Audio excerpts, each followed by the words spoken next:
Dear mothers, well done. You've made it this far. You've blown their noses. You've been there to catch them when they fall. You've been there through their tears and through their joy. You've been there through it all.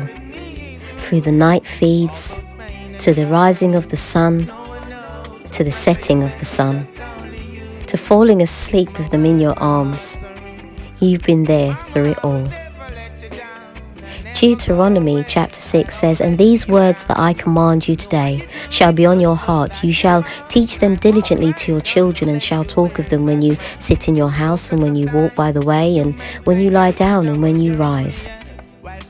Dear sisters, you are doing a ministry unto the Lord in raising your children in righteousness and training them up in the ways that they should go.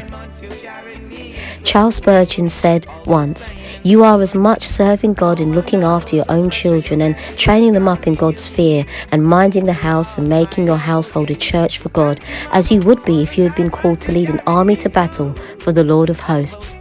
Wow, what a powerful statement that is. Surely this shows you just how special your job really is.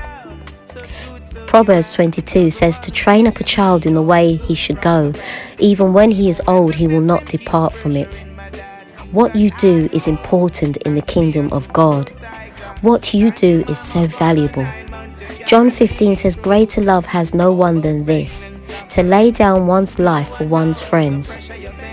Dear sisters, dear mothers, you have sacrificed your life into raising and loving your children. This is so important in the kingdom of God.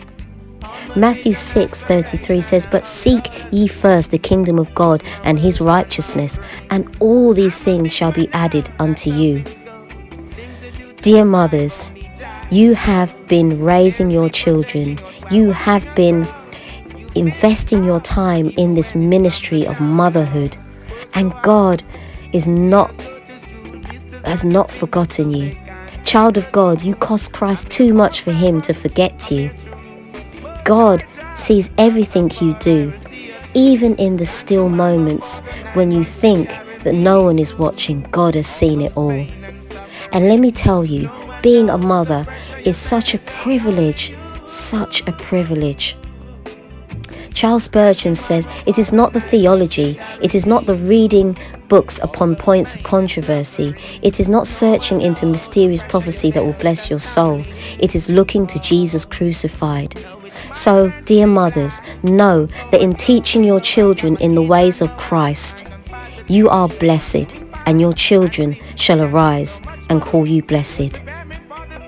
Dear mothers, God bless you. It says this: our God is awesome. He can move mountains. Keep me in the valley